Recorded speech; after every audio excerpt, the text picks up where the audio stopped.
ಮತ್ತಾಯನು ಬರೆದ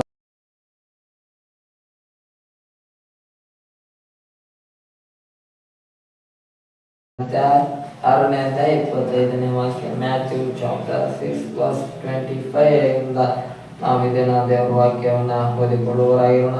ಅಲ್ಲಿ ದೇವರ ಆತ್ಮನು ಸಭೆಯಾದ ನಮ್ಮೆಲ್ಲರ ಸಂಗಡ ಆತನು ಈ ರೀತಿಯಾಗಿ ಮಾತನಾಡ್ತಾ ಇದ್ದಾನೆ.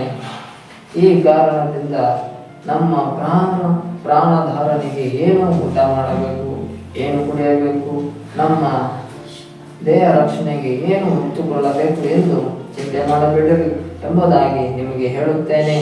ಊಟಕ್ಕಿಂತ ಪ್ರಾಣ ಉಡುಪಿಗಿಂತ ದೇಹವು ಮೇಲಾದದ್ದಲ್ಲವೇ ಎಂದು ದೇವರಾತ್ಮನು ಸಭೆಯಾದ ನಮ್ಮ ಸಂಘ ಆತನ ಈ ವಾಕ್ಯದ ಮುಖಾಂತರ ಆತನು ನಮ್ಮ ಸಂಘ ಮಾತನಾಡ್ತಿದ್ದಾನೆ. ಹಾಲೆಲೂಯಾ. ಈ ವಾಕ್ಯದಲ್ಲಿ ದೇವರು ಈ ರೀತಿ ಹೇಳ್ತಿದ್ದಾನೆ, ನೀವು ಏನು ಊಟ ಮಾಡಬೇಕು, ಏನು ಕುಡಿಬೇಕು ಅಂತ ಕೆಲವರು ಲೋಕದಲ್ಲಿ ಅನೇಕರು ಚಿಂತೆ ಮಾಡ್ತಾ ಇರ್ತಾರೆ. ಕೆಲವರು ಭಾನುವಾರ ಬಂದ್ಬಿಟ್ರೆ ಇನ್ನು ಹಬ್ಬದೇ ದಿನ ಅನ್ಕೊಂಡಿರ್ತಾರೆ, ಇನ್ನೂ ಕೆಲವರು ಹೊಡೆಯದೇ ದಿನ ಅನ್ಕೊಂಡ್ಬಿಟ್ಟಿರ್ತಾರೆ. ಇವತ್ತು ಮಾತ್ರ ಏನಾದ್ರು ಚೆನ್ನಾಗಿ ಕುಡಿದು ಚೆನ್ನಾಗಿ ತಿಂದು ಇದ್ಬಿಟ್ರೆ ಅದೇ ನಮ್ದು ಭಾನುವಾರ ಅಂತ ಹೇಳ್ಬಿಡ್ತಾರೆ. ಹಾಲೆಲೂಯಾ. ಆದ್ರೆ ನಮ್ಗೆ ದಿನ ಊಟದ ದಿನ, ತಿನ್ನೋ ದಿನ, ಕುಡಿಯೋ ದಿನ ಅಲ್ಲ ಭಾನುವಾರ, ದೇವರನ್ನ ಆರಾಧನೆ ಮಾಡೋ ದಿನ. ಹಾಲೆಲೂಯಾ. ಅದರಿಂದ ಭಕ್ತರು ಕೈಗೊಂಡೇಳಿ ಈ ದಿನ ಆರಾಧನೆ ದಿನ ಅಂತ. ಆಮೇಲೆ ಹಾಲೆಲೂಯಾ.